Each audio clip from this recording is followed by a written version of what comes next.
আসসালামু আলাইকুম। বাংলা সংবাদে আপনাদের সবাইকে স্বাগত জানাচ্ছি। আমি ফিরোজ তোহা। শুরুতেই বিআরবি কেবলস সংবাদ শিরোনাম। বাংলাদেশের সর্বশেষ গুরুত্বপূর্ণ আপডেট সংবাদে আপনাকে স্বাগত। শুরুতেই সংবাদ শিরোনাম, পরে বিস্তারিত। শুরুতেই জানিয়ে দিব, সচিবদের সঙ্গে ডক্টর ইউনূসের বৈঠকে এলো যেসব সিদ্ধান্ত। এ বিষয়ে গুরুত্বপূর্ণ সংবাদ থাকবে বন্ধুরা। সম্পূর্ণ সংবাদটি জানতে ভিডিওটি না টেনে দেখতে থাকুন। এরপর জানিয়ে দিব, শেখ হাসিনাকে পুনর্বাসনের বিষয়ে উপদেষ্টাদের সতর্ক করলেন হাসনাত আবদুল্লাহ। বৈষম্যবিরোধী ছাত্র আন্দোলনের অন্যতম সমন্বয়ক হাসনাত আবদুল্লাহ বলেছেন, উপদেষ্টারা অন্তর্বর্তীকালীন সরকারের সচেতন হয়ে যান, খুনিদের পুনর্বাসনের কোনো চিন্তা করবেন না। আপনাদের মনে করিয়ে দিতে চাই, ছাত্র জনতার গণ অভ্যুত্থানের মাধ্যমে আপনারা উপদেষ্টা হয়েছেন।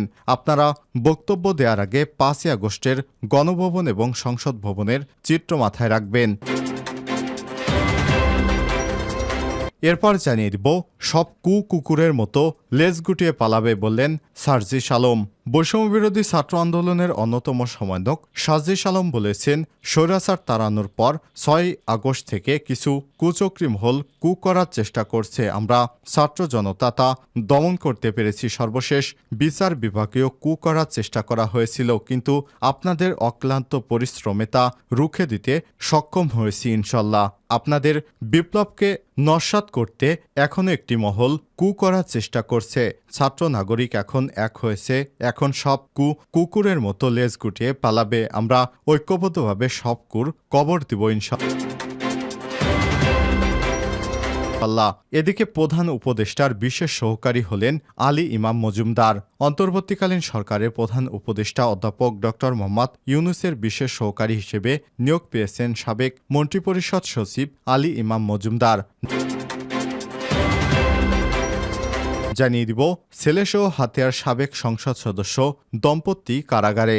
নোয়াখালী 6 হাতিয়া আসনের সাবেক সংসদ সদস্য দম্পতি মোহাম্মদ আলী এবং আয়শা ফেরদাউস এবং তাদের ছেলে আশিক আলীকে কারাগারে পাঠানোর আদেশ দিয়েছে আদালত। সোমবার 12 আগস্ট দুপুরে শুনানি শেষে আদালত এ আদেশ দেয়। এবং সর্বশেষ জানিয়ে দিব, সারা দেশে 628 থানার কার্যক্রম শুরু। সারা দেশে সর্বমোট এ পর্যন্ত 639টি থানার মধ্যে 628টি থানার কার্যক্রম শুরু হয়েছে বলে জানিয়েছে পুলিশ সদর দপ্তর। পুলিশ সদর দপ্তরের দেয়া তথ্য মতে মেট্রোপলিটন এলাকার 110টি থানার মধ্যে 108টি এবং জেলার 529টির মধ্যে 520টি থানার কার্যক্রম শুরু হয়েছে। 11টি থানার কার্যক্রম এখনও শুরু হয়নি বলে জানানো হয়েছে। সম্পূর্ণভাবে ক্ষতিগ্রস্ত হওয়া এবং প্রয়োজনীয় লজিস্টিক্স, আসবাবপত্র এবং সব সরঞ্জামাদি ধ্বংসপ্রাপ্ত হয় এসব থানার কার্যক্রম শুরু করা সম্ভব হয়নি। তবে আগামী 2 থেকে 3 দিনের মধ্যে 11টি থানার কার্যক্রম শুরু করা সম্ভব হবে। প্রিয় দর্শক, এতক্ষণ শুনছিলেন সংবাদ শিরোনাম, এবারে বিস্তারিত। তবে তার আগে বন্ধুরা অনুরোধ থাকবে, সংবাদটিতে একটি লাইক দিন। আর বন্ধুরা, এই চ্যানেলে আপনি নতুন হয়ে থাকলে সংবাদটি দেখতে দেখতে চ্যানেলটি সাবস্ক্রাইব করে রাখুন, যাতে করে আমাদের পরবর্তী লেটেস্ট আপডেট সংবাদগুলো সবার আগে আপনার কাছে পৌঁছে যায়। আর বন্ধুরা, কমেন্ট করে আপনার মূল্যবান মতামত জানিয়ে দিন আপনি বিশ্বের কোন দেশ থেকে আমাদের সংবাদটি দেখছেন এবং শুনছেন। এবারে বিস্তারিত। সচিবদের সঙ্গে ডক্টর ইউনূসের বৈঠকে এলো যেসব সিদ্ধান্ত। অন্তর্বর্তীকালীন সরকারের প্রধান উপদেষ্টা ডক্টর মোহাম্মদ ইউনূসের সঙ্গে বৈঠক করেছেন তার অধীনে 25 মন্ত্রণালয়ের জ্যেষ্ঠ সচিব এবং সহকারী সচিবেরা। বৈঠক শেষে ব্রিফ করেছেন জনপ্রশাসন মন্ত্রণালয়ের জ্যেষ্ঠ সচিব মেজবা উদ্দিন চৌধুরী। বৈঠক শেষে আজ সোমবার সচিবালয়ে জনপ্রশাসন সচিব জানান, সব মন্ত্রণালয়ের কাজ দ্রুত চালু করার নির্দেশনা দিয়েছেন প্রধান উপদেষ্টা। এজন্য 7 দিনের সময় দিয়ে এখন থেকে অগ্রাধিকার দিয়ে কাজ করার নির্দেশনা দিয়েছেন। সচিব বলেন, গত কয়েক বছর যারা পদোন্নতি থেকে বঞ্চিত হয়েছেন তাদের দাবিগুলো শুনে শীঘ্রই সিদ্ধান্ত গ্রহণ করা হবে। মন্ত্রণালয় এবং দপ্তরগুলোকে দ্রুত ফাংশনাল করার নির্দেশনা দিয়েছেন প্রধান উপদেষ্টা। জনপ্রশাসন সচিব বলেন, যেসব মন্ত্রণালয়ে আগে মন্ত্রী ছিলেন, যেসব মন্ত্রণালয়ে কাজ যাতে স্থবির হয়ে না যায়, সচিবেরা সেসব কাজ নিয়ে উদ্যোগে যাতে শুরু করেন তা নিয়ে নির্দেশনা দিয়েছেন প্রধান উপদেষ্টা। এ সময় তিনি বলেন, সার, বিদ্যুৎ, কৃষি, জ্বালানি, বন্দর, খাদ্যসহ জরুরি বিষয় অগ্রাধিকার দিতে 7 দিনের মধ্যে তালিকা করে কাজ শুরু করতে হবে এবং তালিকাগুলো প্রধান উপদেষ্টাকে দিতে হবে।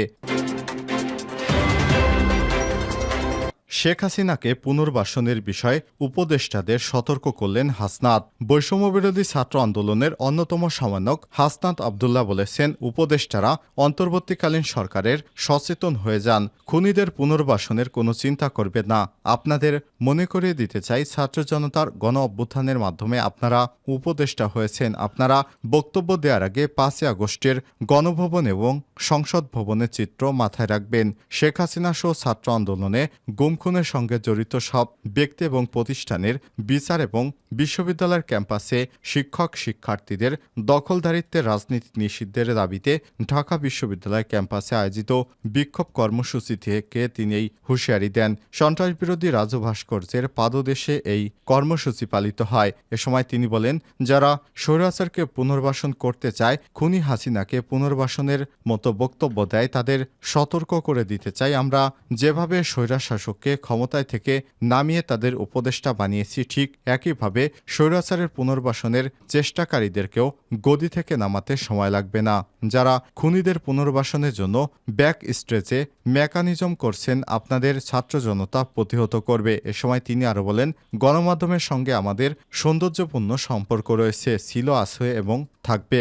অভ্যুত্থানে গণমাধ্যমেরও উল্লেখযোগ্য অবদান রয়েছে, কিন্তু কিছু গণমাধ্যম খুনিদের পুনর্বাসনের ষড়যন্ত্রে লিপ্ত হচ্ছে। ছাত্র জনতা তা কোনোভাবেই হতে দেবে না। আমাদের মূল দাবি, হাসিনাকে প্রধান আসামি করে আন্তর্জাতিক ট্রাইব্যুনালে মামলা দায়ের করে বিচার নিশ্চিত করতে হবে। সব কুকুরের মতো লেজ গুটিয়ে পালাবে, সার্জিস।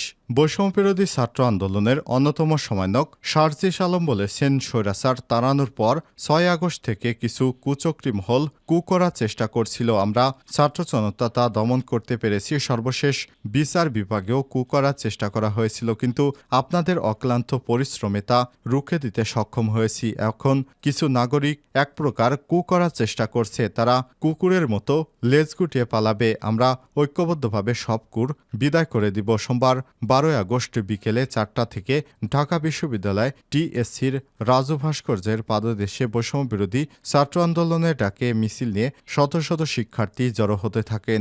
এ সময় কোটা সংস্কার আন্দোলনে শিক্ষার্থীরা জনতা হত্যায় জড়িত থাকার অভিযোগে আন্তর্জাতিক অপরাধ ট্রাইব্যুনালে মামলা দায়ের করার মাধ্যমে বিচার নিশ্চিতের দাবি এবং শেখ হাসিনাকে পুনর্বাসনের চেষ্টাকারীদের হুঁশিয়ারি করেন আন্দোলনকারীরা। সমাবেশে সার্জিস আলম বলেন, যারা স্বৈরাচারকে পুনর্বাসন করতে চায়, খুনি হাসিনাকে পুনর্বাসনের মতো বক্তব্য দেয়, তাদের সতর্ক করে দিতে চাই, আমরা যেভাবে স্বৈরাচারকে ক্ষমতা থেকে নামিয়ে তাদের উপদেষ্টা বানিয়েছি, ঠিক একইভাবে স্বৈরাচারের পুনর্বাসনের চেষ্টাকারীদেরও গদি থেকে নামাতে হবে এবং এদের নামাতে আমাদের সময় লাগবে না। যারা খুনি হাসিনা পুনর্বাসনের জন্য ব্যাকস্টেজে মেকানিজম করছে, আপনারা ছাত্র জনতা সেটি প্রতিহত করবেন এবং আমাদের সঙ্গে নিয়ে সেটি প্রতিহত করবেন। প্রধান উপদেষ্টাদের বিশেষ সহকারী হলেন আলী ইমাম মজুমদার। অন্তর্বর্তীকালীন সরকারের প্রধান উপদেষ্টা অধ্যাপক ডক্টর মোহাম্মদ ইউনূসের বিশেষ সহকারী হিসেবে নিয়োগ পেয়েছেন সাবেক মন্ত্রিপরিষদ সচিব আলী ইমাম মজুমদার। সোমবার 12 আগস্ট মন্ত্রিপরিষদ সচিবের জারি করা প্রজ্ঞাপনে এই নিয়োগ দেওয়া হয়। 1950 সালে কুমিল্লার নানোয়া দিঘির পাড়ে জন্মগ্রহণ করেন আলী ইমাম মজুমদার। তিনি চট্টগ্রাম বিশ্ববিদ্যালয়ে গণিত বিভাগে 1969 সালে স্নাতক এবং 1973 সালে স্নাতকোত্তর ডিগ্রি সম্পন্ন করেন। আলী ইমাম মজুমদার 1977 সালে বাংলাদেশ সিভিল সার্ভিসের প্রশাসন ক্যাডারের সদস্য হিসেবে চাকুরিতে যোগদান করেন এবং চাকুরি জীবনে তিনি প্রশাসনের বিভিন্ন স্তরে সহকারী কমিশনার, উপজেলা নির্বাহী অফিসার, অতিরিক্ত জেলা ম্যাজিস্ট্রেট, উপজেলা, জেলার বিভিন্ন দায়িত্ব পালন করেন। তিনি মন্ত্রিপরিষদ সচিব, প্রধানমন্ত্রীর কার্যালয়ের মুখ্য সচিব এবং পরিকল্পনা কমিশনের সদস্য হিসেবে দায়িত্ব পালন করেন। বিমান বাংলাদেশ এয়ারলাইন্স এবং সোনালী ব্যাংক লিমিটেডের চেয়ারম্যান হিসেবে দায়িত্ব পালন করেছেন। 2016 সালে তিনি ট্রান্সপারেন্সি ইন্টারন্যাশনাল বাংলাদেশ টিআইবির ট্রাস্টি বোর্ডের সদস্য এবং 2020 সাল থেকে মহাসচিব হিসেবে দায়িত্ব পালন করছেন। ছেলেসহ হাতিয়া সাবেক সংসদ সদস্য দম্পতি কারাগারে।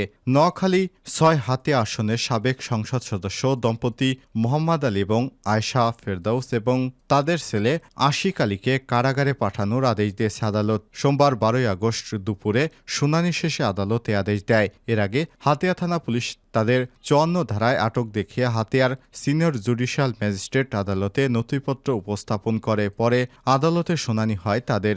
জানা যায়, সোমবার সকালে মোহাম্মদ আলী এবং তার স্ত্রী আয়শা ফেরদৌস ও ছেলে উপজেলা পরিষদ চেয়ারম্যান আশিক আলীকে পুলিশ এবং নৌবাহিনীর একটি বিশেষ দল হাতিয়া থেকে জেলা সদরে নিয়ে যায়। সেনাবাহিনীর বিশেষ নিরাপত্তায় সুদারাম থানায় তাদের রাখা হয়। সন্ধ্যা ৬:৩০টার দিকে তাদের কারাগারে পাঠানো হয়। হাতিয়া থানার ওসি জিসান আহমেদ কালবেলাকে বলেছেন, সাবেক ২ সংসদ সদস্য এবং তাদের ছেলেকে নৌবাহিনী আজ সকালে হাতিয়ার থানায় সোপর্দ করে। এরপর তাদের ৫৪ ধারায় গ্রেপ্তার দেখিয়ে হাতিয়ার সিনিয়র জুডিশিয়াল ম্যাজিস্ট্রেট আদালতে তাদের নথিপত্র উপস্থাপন করা হয়। নোয়াখালী জজ আদালতের পুলিশ পরিদর্শক মোহাম্মদ শাহ আলম বলেছেন, হাতিয়ার সাবেক ২ সংসদ সদস্য মোহাম্মদ আলী এবং আয়শা ফেরদৌস এবং তাদের ছেলে আশিক আলীকে আজ হাতিয়ার আদালতে উপস্থাপন করা হয়। আদালত শুনানি শেষে তাদের জেল হাজতে পাঠানোর আদেশ দিয়েছে।